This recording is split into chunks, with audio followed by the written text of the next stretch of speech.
to Sussex Squad Family TV.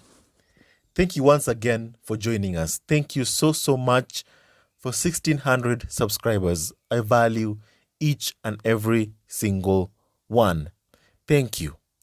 Now, today we'll have a discussion on the British toxic tabloids had overreached themselves long before Meghan and Harry's Oprah interview. Now, this is the behavior of the British tabloids. First of all, they are toxic and they have overreached themselves long before Meghan and Harry's Oprah interview. Now, ladies and gentlemen, member of the Sussex Squad Family TV, there is a long-standing culture in British print journalism that as far as celebrities are concerned, their business is our business. Now, Meghan, in the interview with Oprah, said, I would sit up at night and I was just like, I do not understand how all of this is being manufactured or churned out. And I just did not want to be alive anymore. Now let us just have an in-depth look of exactly what Meghan said. What is this meaning about everything being manufactured or churned out? Now it means that every single defamatory story, every single slander that British tabloids orchestrated against Meghan, like the lie from Camilla Tominey is the liar that Meghan had made a future Queen of England, Kate Middleton, cry. And that was a huge lie. And because of that lie, trolls, racism, all came after Meghan. Hate accounts were formed because of that lie from Camilla Tominey is a liar. And she's not a professional, Camilla Tominey. She's just plainly a liar. Every single one of us, members of the Sussex Squad Family TV, we all know this. And this stark admission from the Duchess of Sussex during her and Prince Harry's much anticipated interview with Oprah Winfrey captures how the press treatment of Meghan Markle drove the couple's decision to step back from royal duties. Now, I recently had comments from someone who said that the British tabloid press, they were destroying them. They were persecuting Prince Harry and Meghan. And you just have to pick happiness in this life. As I said yesterday in yesterday's video, you just gotta pick happiness. You cannot live a life taking suffering, okay? You can't resign yourself to saying, I'm gonna take this, I'm gonna take this abuse, I'm gonna take it. No, and no. Always pick happiness in your life. Life is too short to pick suffering. Because I hear some comments being made by the so-called carnival of so-called experts, and even the trolls copying them, saying that, okay, like Harry, they stepped away from royal duties, that he picked love over royal duties. What? Why are they saying these things? Why are they saying these things like love over royal duty? What is the definition of these so-called royal duties? Royal duties are basically going to an event, taking pictures for British tabloids, cutting ribbons. That is basically the definition of royal duties. As Prince Harry said, service is universal. Even in the pandemic, you saw what doctors did. You saw how many lives doctors saved during the pandemic. They are the true definition of service. You don't need to be a member of the royal family to serve. You don't need to be a member of the royal family to serve your country, to serve your people, to serve others, to help vulnerable members in the society. And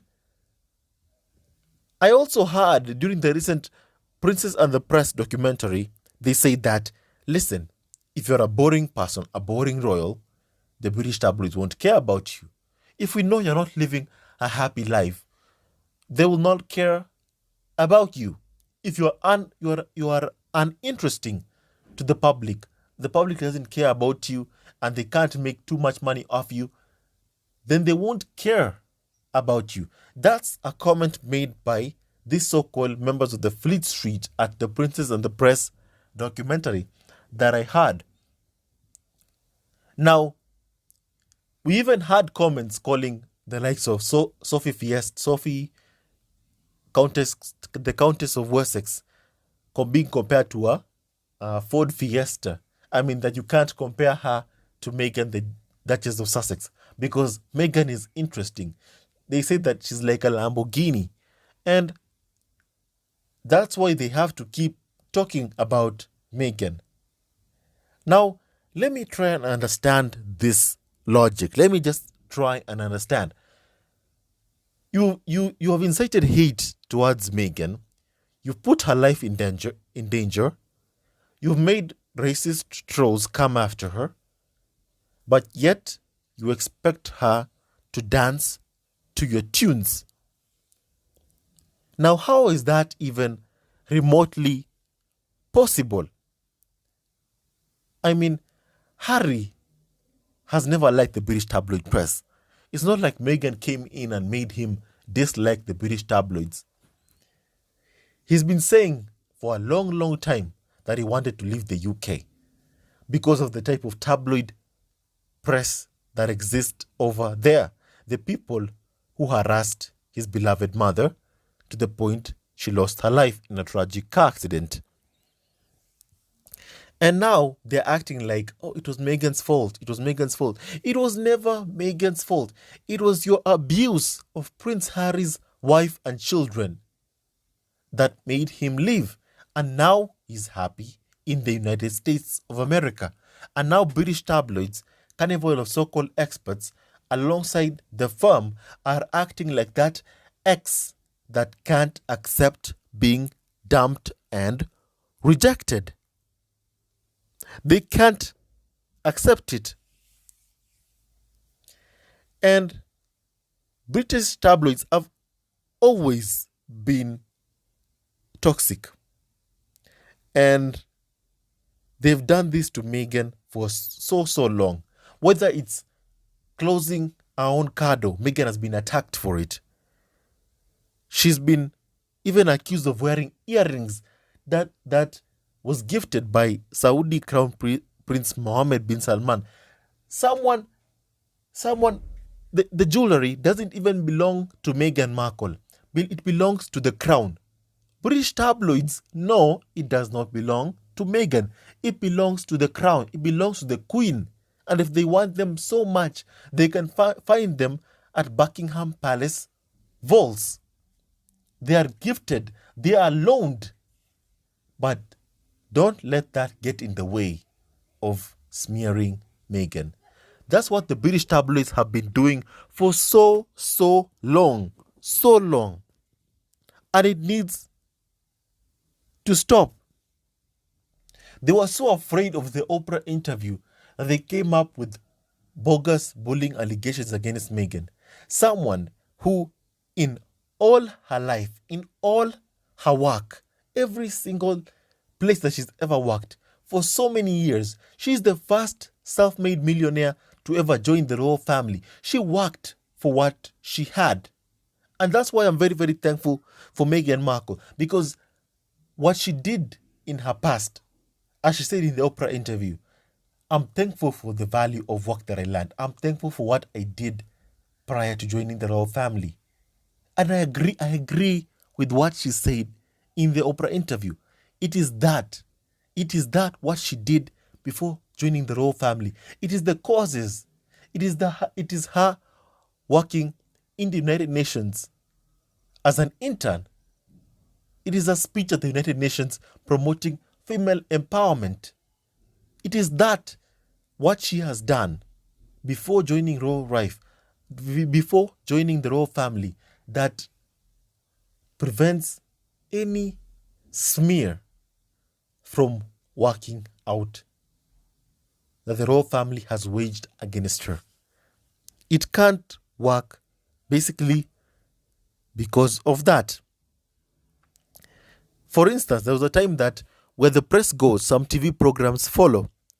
Bethan Sayed, a member of the Welsh Parliament, tweeted a picture of our ITV's Good Morning Britain, which was hosted by Susanna Reid and Piers Morgan at the time, chose to cover a story with a revealing picture of four aging white men on a Zoom call. Our accompanying text read, 5 men, white men, character assassinating one woman. No wonder Meghan left the UK. White old men on national TV discussing racism directed at Meghan. What conclusion do you think they will come to? Now, as one journalist put it, we are getting to the point where if Meghan Markle were to take a posse offered to her or flowers offered to her, the press would report it as evil Duchess steals flowers from a child. This kind of visceral hostility is not new. When Meghan Markle launched her legal action against the Daily Mail and won, we've seen the vitriol for publishing a private letter that she wrote to Thomas Markle. Prince Harry referred to Meghan as one of the latest victims of a British tabloid press that wages campaigns against individuals with no thoughts to the consequences, a ruthless campaign that has escalated over the past year.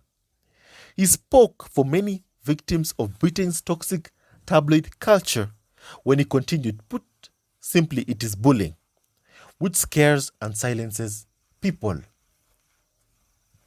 Meghan fell in love with a white prince of the UK. She never had any smear. No one ever accused her of bullying before joining the royal family. No one insulted her. No one ever said a single bad word against Meghan before joining the royal family. But after she fell in love with a white prince, we've heard stories about how Meghan's favorite avocado snack is fueling human rights abuses, drought, and murder. We've seen the articles putting down Meghan while promoting Kate Middleton. Those are true values of the royal family. While calling themselves a very much not racist royal family, Prince William has entered the chat hypocritically, I must say.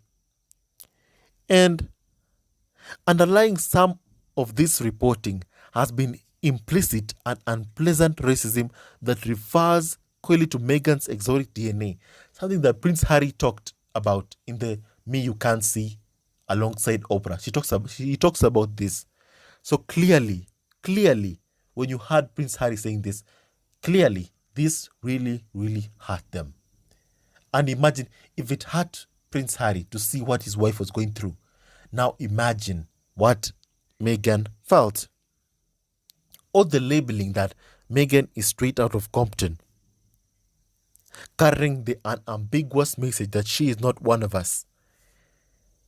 In her Oprah Winfrey interview, Meghan all but confirms that the racism she experienced extended into the royal family itself. Now, there are some reasons to explain this apparently visceral hostility to the successes to Prince Harry and Meghan, the Duke and Duchess of Sussex. First, there are legal cases that both royals have brought against the press and comprehensively won. When you talk about a free press, it is the desire of every single person all around the world to have a press that holds people to account, not one that punishes others for taking them to account. In the UK, tabloids are made up of, they all engage in criminal behavior. In the recent case of Sienna Miller, she talks about how the Sun, owned by Rupert Murdoch, has profited from her pain.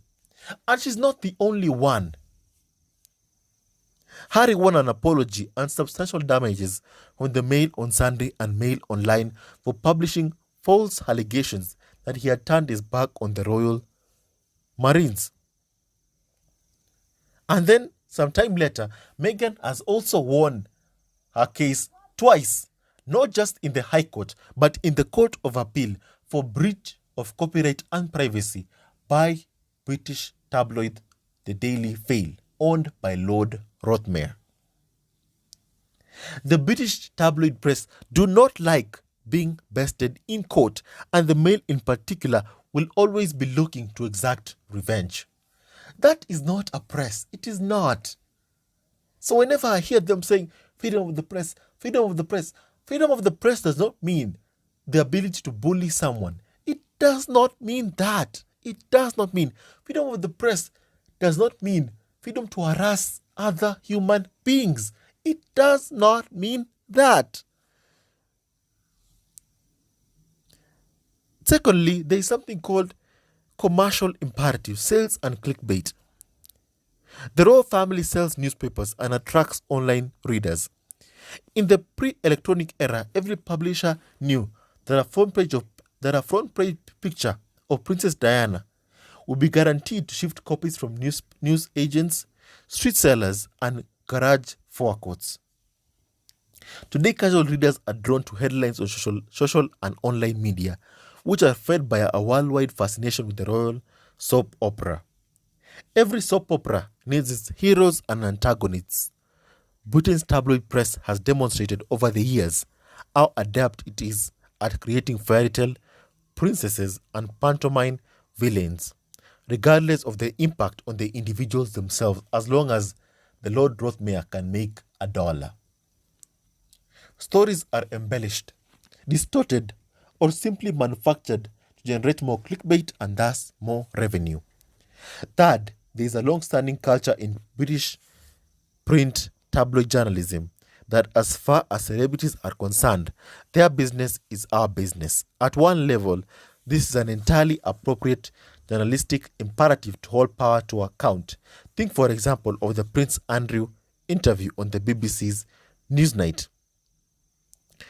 Too often, however, the norm of journalistic scrutiny is exploited as a fig leaf to justify monumental invasions of privacy and downright lies that cannot be justified by any arguments around accountability. A healthy journalistic culture knows the difference between exposing incompetence, corruption, or dishonesty in high places and the vindictive hounding of individuals designed simply to maximize corporate profit. It is just possible that the press in this case has overreached itself. Its vilification campaign is very, very transparent.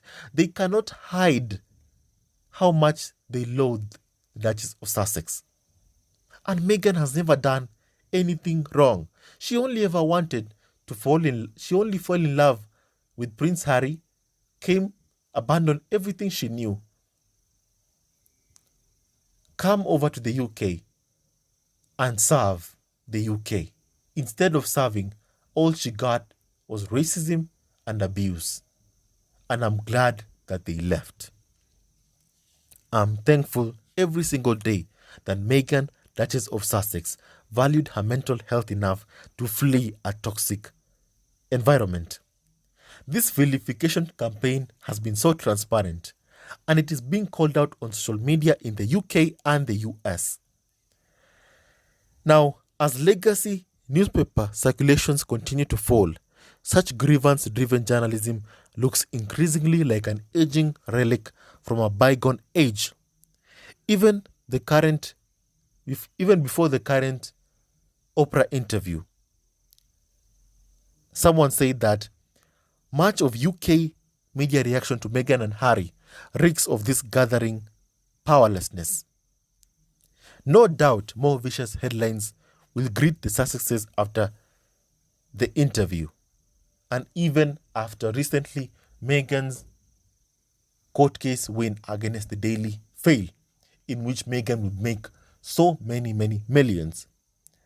But we may just be witnessing the decline of a toxic tabloid culture that treats individuals, ordinary people, as well as celebrities as sensationalist copy fodder. If so, it will be good news for British journalism if one day the Levinson inquiry is passed and we need Levinson inquiry too. We all need it, but unfortunately Rupert Murdoch has so much hold, and the Rothmayers have so much hold on the UK that it's almost impossible. Now tell us what you think about this. Tell us what you think about our conversation today. We want to hear directly from you. With so much love from Cisco Family TV. Thank you for staying with me all this time. Thank you for all your support. Thank you for your love. Thank you for everything you've done to grow this channel. One thing I am happy about is that Meghan pursued happiness. She pursued happiness.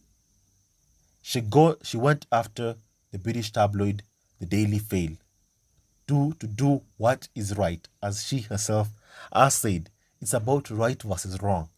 And she won against a racist, misogynistic tabloid we call the Daily Fail.